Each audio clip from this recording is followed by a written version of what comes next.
Hey everyone, welcome back to my channel this life is not my का next episode लेकर आई हूँ। और guys, कल मैं वीडियो इसलिए अपलोड नहीं कर पाई थी क्योंकि बारिश हो रहा था बहुत ज़्यादा। तो चलिए शुरू करते हैं आज का एपिसोड। पिछले एपिसोड में हमने देखा था जहाँ पर वेंस लैन क्लैन में हमला करने के लिए आए थे। उनको तो लगा था 11 साल पहले जिस तरीके से उन्होंने पीठ पीछे हमला किया था, अचानक लैन क्लैन पर हमला कर दिया था, वैसे ही इस बार भी करेंगे। लेकिन ऐसा हुआ नहीं। विंग को पता चल गया था और विंग ने वांग जी को बता भी दिया था। तो वैन रोहान और उसके सेना लैन क्लैन में पहुंच पाते उससे पहले ही उनको रोक दिया गया। वैन रोहान जो अपने हार मानने के लिए बिल्कुल भी तैयार नहीं है, बिल्कुल भी नहीं। तो अब हम आगे देखते हैं। हर तरीके से लड़ाई शुरू हो गया था। लैन क्लैन के सारे सैनिक और वैन क्लैन के सारे सैनिक एक दूसरे से लड़ रहे थे। गूसू के पहाड़ी के नीचे जंग का मैदान बन चुका था। वांग जी वन चाओ से लड़ रहा था, रैन शिचैन वन जूलियो से लड़ रहा था और लैन कुरैन वो वन रोहान के सामने थे। उनके हाथ में अपना तलवार था और वन रोहान को वो गुस्से से देख रहे थे। बाकी के सैनिक एक दूसरे से लड़ रहे थे। वन रोहान बिल्कुल खुश नहीं था क्योंकि लैन सैनिकों के सामने उसका सैनिक बिल्कुल भी खड़ा नहीं हो पा रहा है। वन रोहान को हार मंजूर नहीं है, वो हारेगा नहीं। इस बार वो लैन क्लैन को जड़ से मिटाएगा, चाहे कुछ भी हो जाए। पिछली बार अपना काम वो पूरा नहीं कर पाया था, लेकिन इस बार वो करेगा। वन रोहान ने अपने मन में अपने आप को ये सब कहा और फिर लैन कुरैन को देखा। अपना तलवार लैन कुरैन की तरफ बढ़ाते हुए बोला, कुरैन इस बार नहीं बचोगे तुम। इस बार तुम्हें मरना होगा और तुम्हारे क्लैन को मैं पूरी तरीके से मिटा दूंगा। लैन कुरैन बस अपना दांत पीसते हैं, वो यहाँ पर बात नहीं करेंगे, उनका तलवार बात करेगा। जो भी लैन क्लैन की तरफ आंख उठाकर देखेंगे उनका आंख निकाल दिया जाएगा। लैन कुरैन तलवार आगे बढ़ाते हैं और लैन कुरैन और वन रोहान के बीच लड़ाई शुरू हो गया था। लेकिन जल्द ही वन रोहान को समझ आया, नहीं, ऐसे नहीं होगा। वन रोहान के आधे से ज़्यादा सैनिक मर चुके हैं, ऐसा नहीं होगा, बिल्कुल भी नहीं। वो नहीं हार सकते और लैन कुरैन के साथ वो तलवारबाजी में जीत भी नहीं सकते। वन रोहान ने अपना दांत पीसा और फिर अपने कठपुतलियों को बुलाया। जैसे ही वन रोहान ने कठपुतलियों को बुलाया, वैसे ही जो मरे हुए सैनिक थे वेंस के और लैंस के भी, वो भी जाग उठे थे और वो बिना दिमाग के बस लड़े जा रहे थे।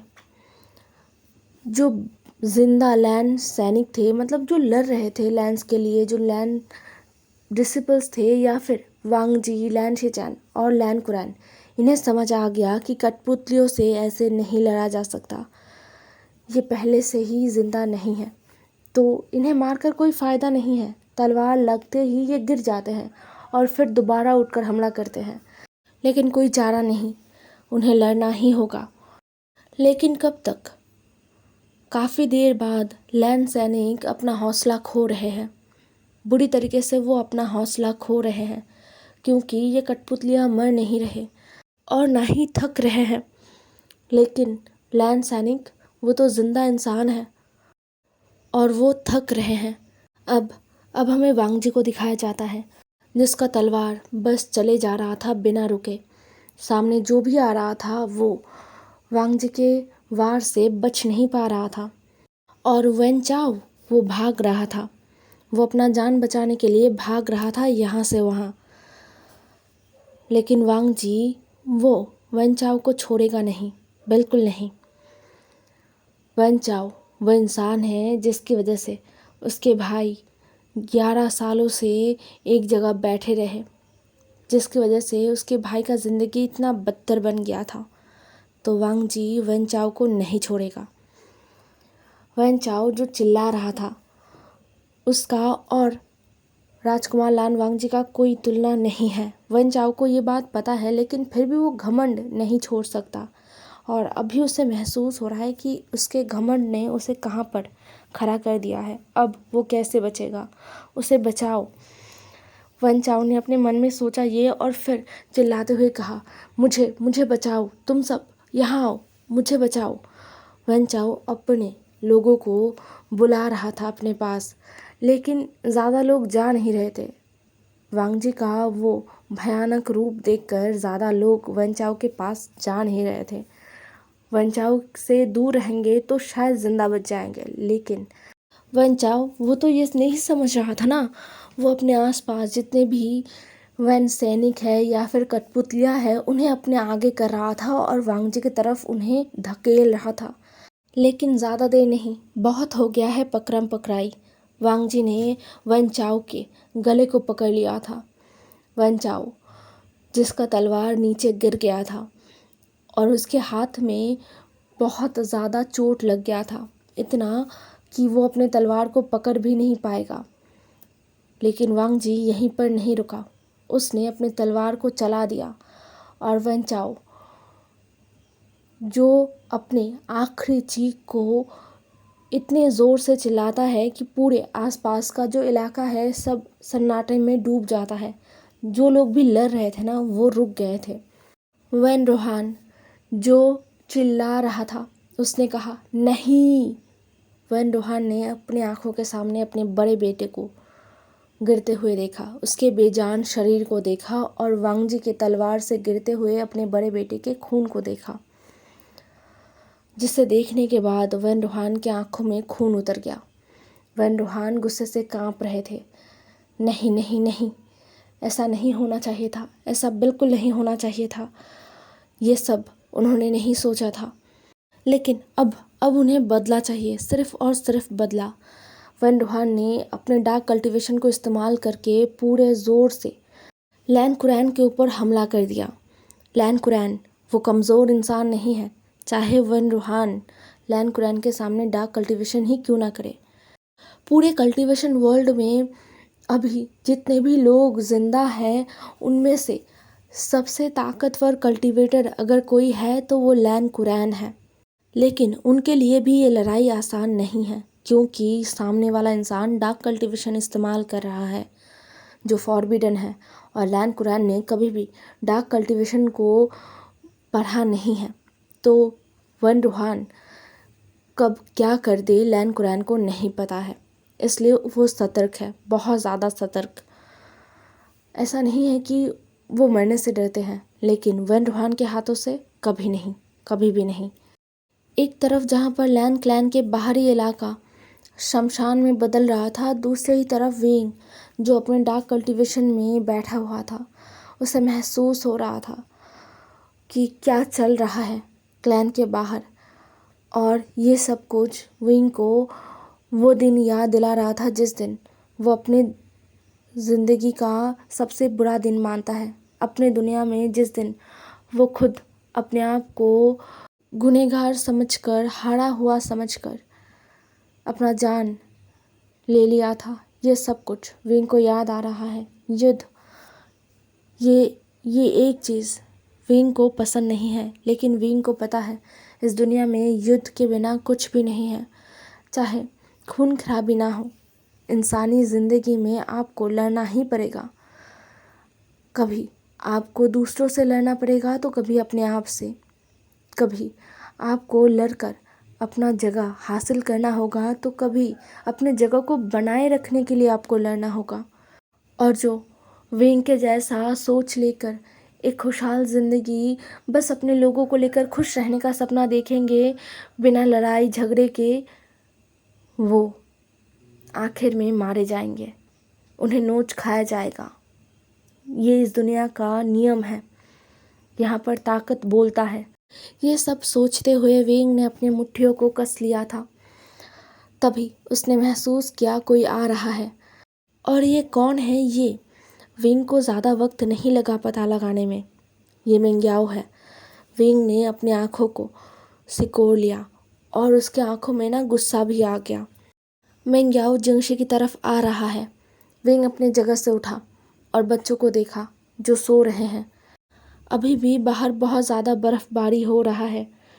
विंग ने बच्चों के कंबल को अच्छे से उनको उड़ा दिया था और फिर वो धीरे से जिंगशी से बाहर आ गया।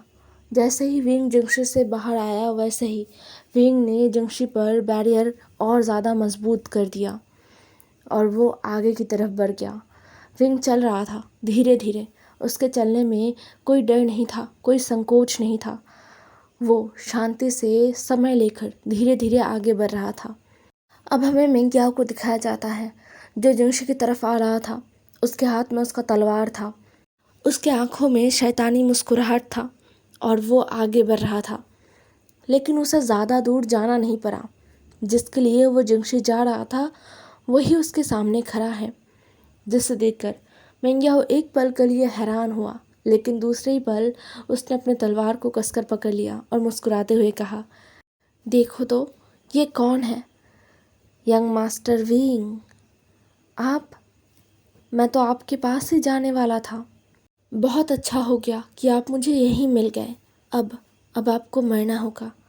अब आपको इस दुनिया से जाना होगा, क्योंकि जब तक आप यहाँ रहेंगे तब तक मैं अपना काम नहीं पूरा कर पाऊँगा।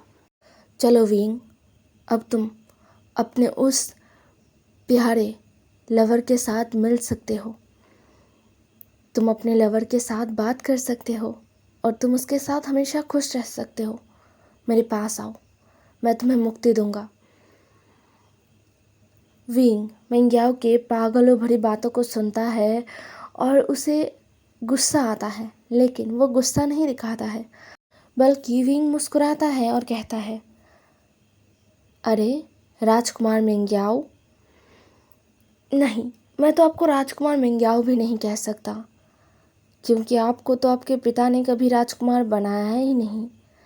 खैर, मुझे पता है आपको इसका बहुत दुख है, लेकिन अब क्या ही किया जा सकता है। इस ज़िंदगी में हर कोई राजकुमार तो नहीं बन सकता है। जैसे मुझे ही देख लीजिए, मैं भी कोई राजकुमार नहीं हूँ। ये कहते हुए विंग आगे बढ़ा। मिंग-याओ ने अपना दांत पीस लिया और कहा, तुम बहुत बोलने लगे हो। पता नहीं है कि क्या हुआ है तुम्हारे साथ, लेकिन ये बोलना भी ज़्यादा देर नहीं चलेगा। मिंग-याओ ज़्यादा वक्त बर्बाद नहीं करना चाहता है। इस कमज़ोर ओमेगा पर तो बिल्कुल नहीं, जो इन दिनों कुछ ज़्यादा ही मुंह चलाने लगा है, जो मिंग-याओ को और ज़्यादा नापसंद है। ये सोचते हुए मिंग-याओ ने अपना तलवार विंग के ऊपर चला दिया, लेकिन विंग ने बस एक लकड़ी के बांस से उसे रोक दिया। ये सोच मिंग-याओ का था। मिंग-याओ हैरानी से विंग के हाथ में उस बांस को देखता है और फिर उसे समझ आता है कि ये एक बांस से बना हुआ बांसुरी है। विंग आसानी से मिंग-याओ के तलवार के बार को उस बांसुरी से रोक देता है और मुस्कुराते हुए कहता है, अरे ये क्या हो गया मास्टर मिंग-याओ? क्या आप तलवार चलाना भूल गए हो? कोई बात नहीं, चलिए मैं आपको याद दिला देता हूँ। ये कहते हुए विंग नहीं रुका। विंग ने एक झटके में मिंग-याओ को अपने से दूर किया और फिर बिना रुके मिंग-याओ पर हमला कर दिया। उसके बांसुरी ने मिंग-याओ को बुरी तरीके से घायल कर दिया। मिंग-याओ को समझ नहीं आ रहा था कि एक बांसुरी जो बांस से बना हुआ है वो कैसे मिंग-याओ को घायल कर रहा था। लेकिन मिंग-याओ उसके पूरे शरीर में जलन महसूस हो रहा था उसे। उसके पूरे शरीर में घाव बन गए थे। ये कैसे हो सकता है? मिंग-याओ अपने तलवार को उठाने की कोशिश करता है, लेकिन वो भी नहीं उठता है। मिंग-याओ ने दांत पीसा और बोला, कैसे? तुमने ये कैसे किया? तुम ऐसे कैसे कर सकते हो? तुम एक कल्टीवेटर नहीं हो। विंग नीचे झुकता है और कहता है, हाँ, आशन कल्टीवेटर नहीं था राजकुमार मिंग-याओ, लेकिन विंग वो कल्टीवेटर है, और वो भी डार्क कल्टीवेटर। वैसे आपको तो पता ही है ना डार्क कल्टीवेशन। मिंग-याओ हैरान था, उसे कुछ भी समझ नहीं आया। विंग ने अभी क्या बोला उसे कुछ भी समझ नहीं आया। विंग जो मिंग-याओ के हैरान चेहरे को देखता है और फिर उठकर खड़ा हो जाता है, अपनी बांसुरी को अपने हाथ में पकड़े हुए उस तरफ देखता है जिस तरफ लड़ाई हो रहा था।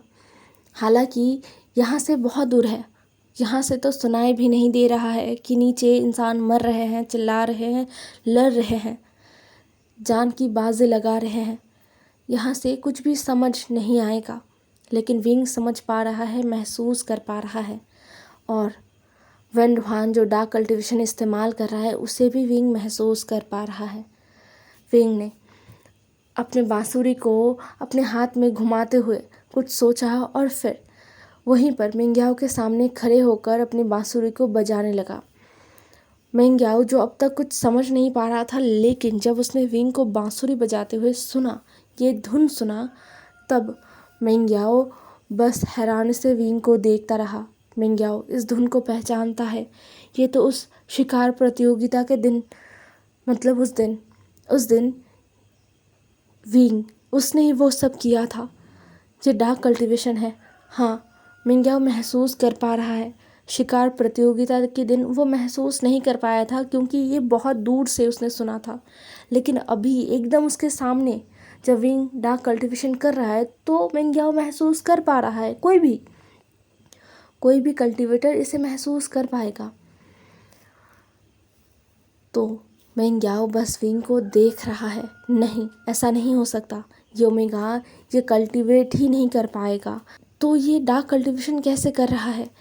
ऐसा नहीं हो सकता, बिल्कुल नहीं हो सकता। अब हमें दिखाया जाता है वांग जी, लैन कुरैन और लैन शिचान जो एक दूसरे से पीठ ठिकाकर खड़े थे और उनके आसपास ऐसे ही इकट्ठा होकर बहुत सारे लैंड्स खड़े थे एक दूसरे के साथ। चारों तरफ से अगर कोई हमला करेगा तो उन्हें पता चल जाएगा। ऐसे खड़े होकर क्यों लड़ रहे हैं?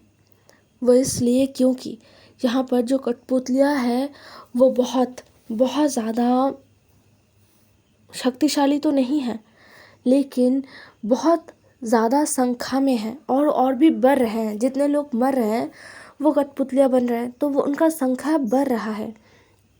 तो साथ में क्या हो रहा है, जब कोई लड़ रहा है, कोई लैन डिसिपल लड़ रहा है, तो पीछे से कठपुतली आके उसे हमला कर रहा है।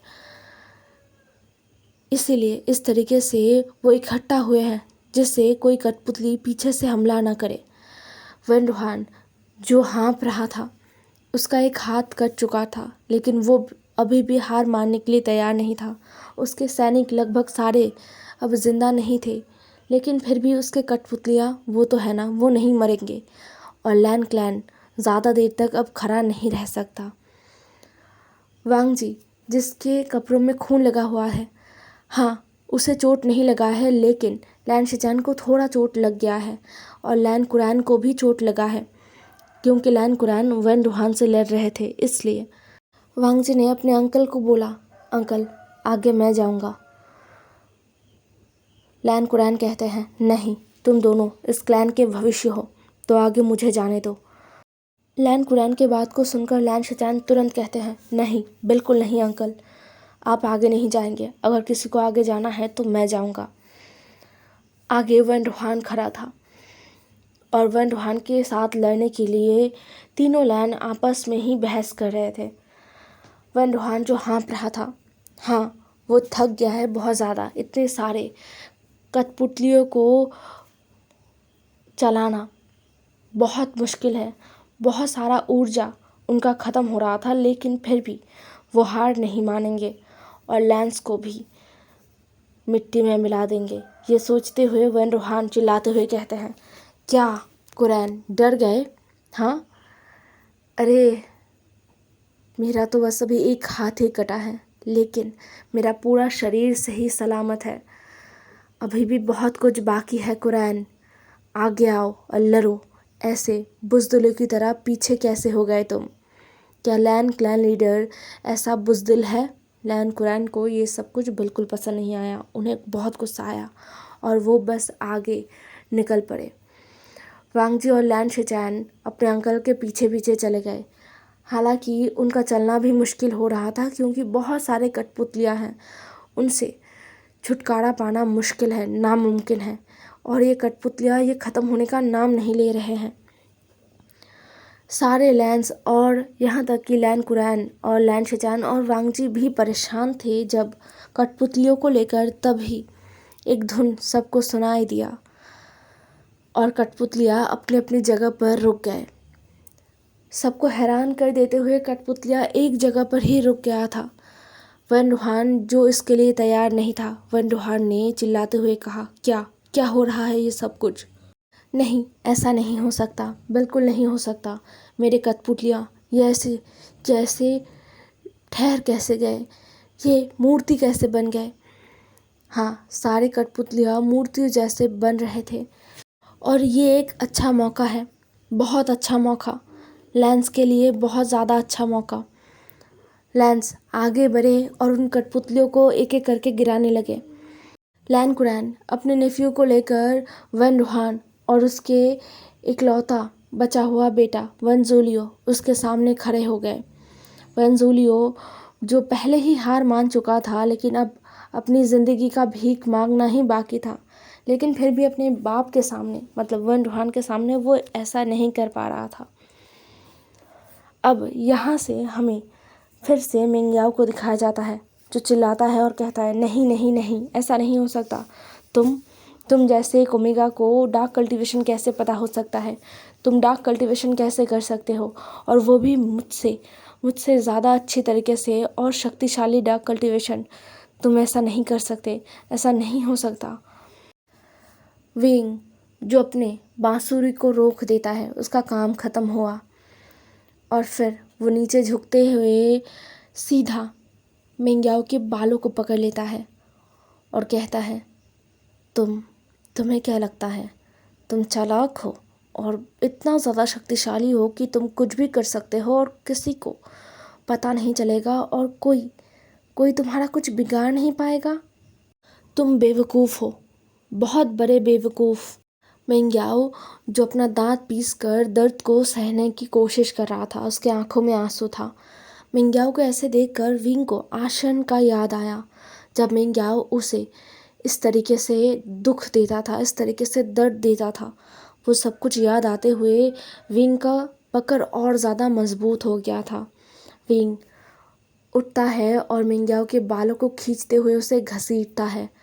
मिंगयाओ जो इसके लिए तैयार नहीं था, उसका पूरा शरीर पत्थरों से लगकर छिल रहा था।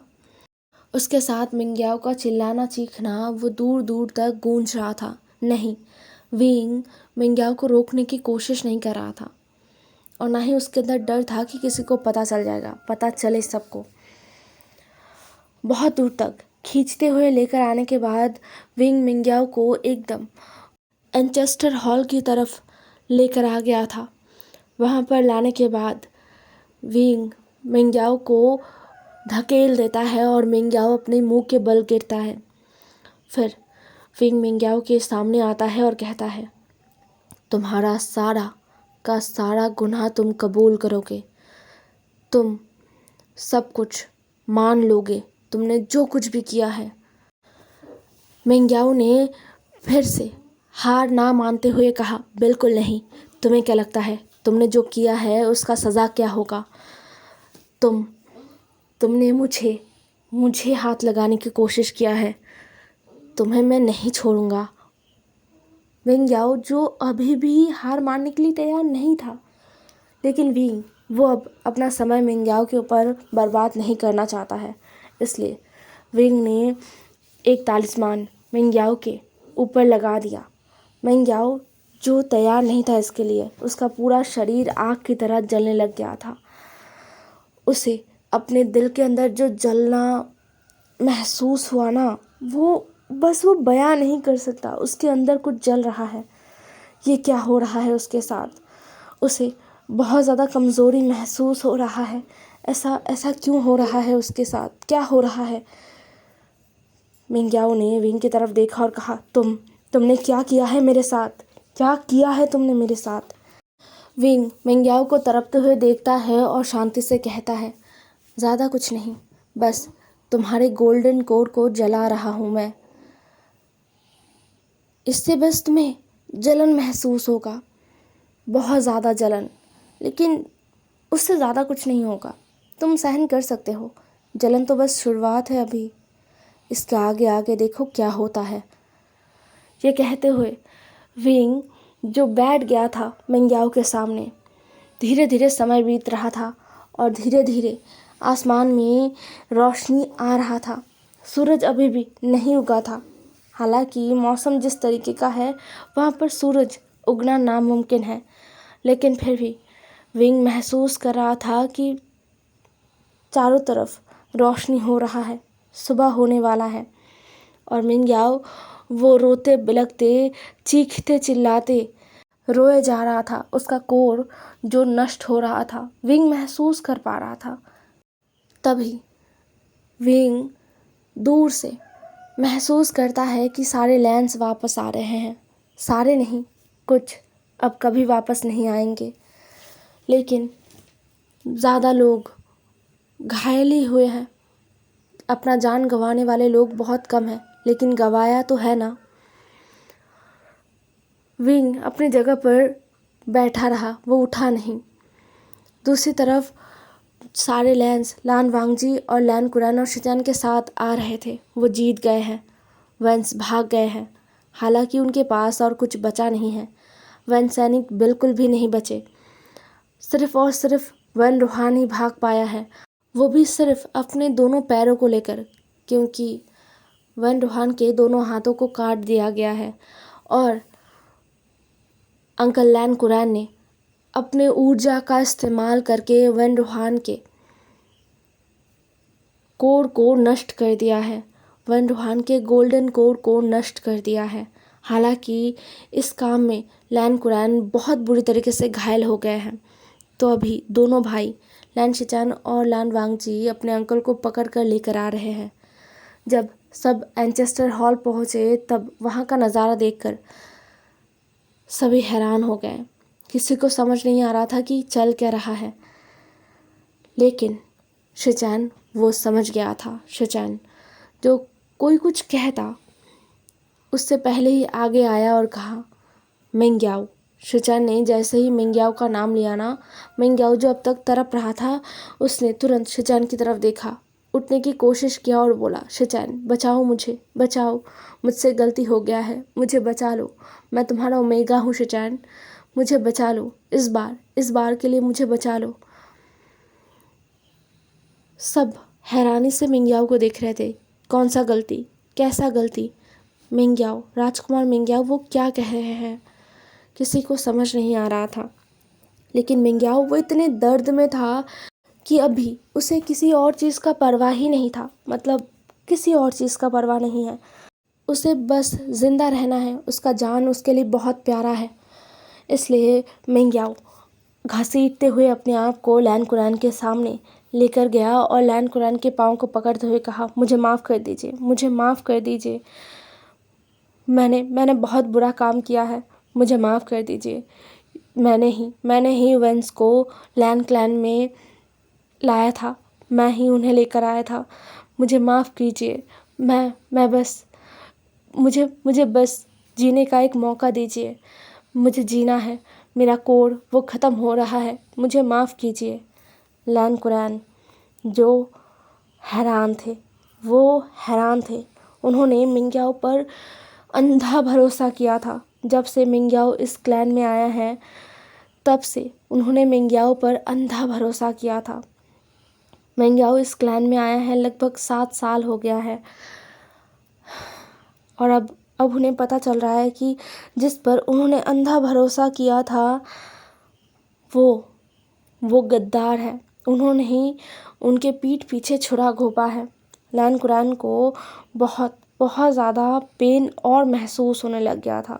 अपना भार वो संभाल नहीं पाए। वांगजी ने अपने अंकल को पकड़ा और गुस्से से मिंग्याओ को देखा। फिर वांगजी ने अपने भाई की तरफ देखा और बोला, भाई आप। लैन शिचान ने वांगजी को रोकते हुए बोला, मैं संभाल लूँगा, तुम जाओ अंकल को लेकर। यहाँ से हमें थोड़ी देर वक्त बाद का दिखाया जाता है जहाँ पर शिचान और मिंग्याओ आमने सामने थे। हालांकि मिंग्याओ ज़मीन पर गिरगिरा रहा था और शिचान खड़ा था।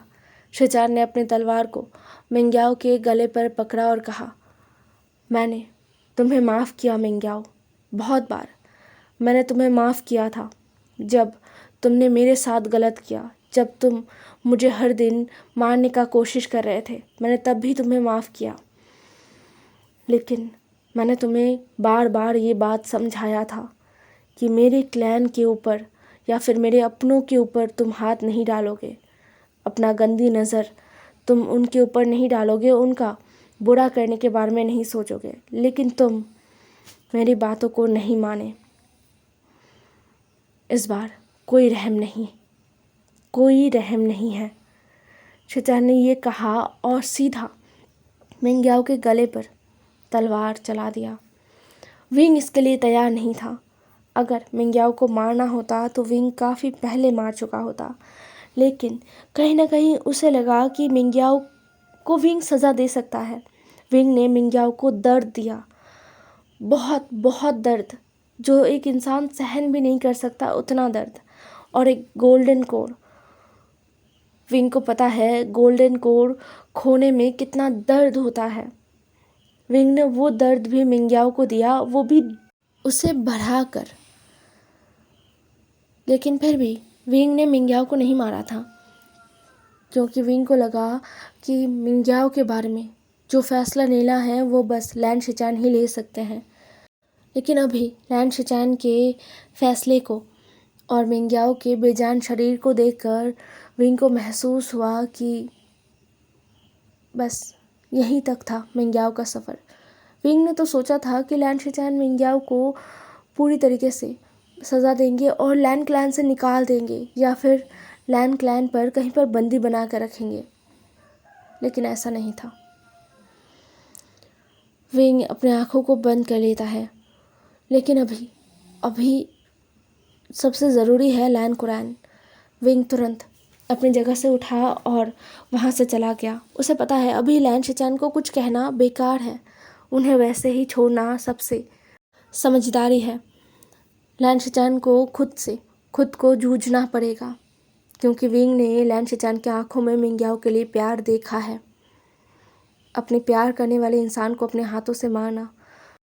विंग को और कुछ नहीं सोचना। विंग चला गया। लैन शिचान वहीं पर खड़े रहे। वहाँ पर कोई भी नहीं था, सारे लोग चले गए थे, आपस में बात कर रहे थे इस धोखे के बारे में, मिंग्याओ के धोखे के बारे में।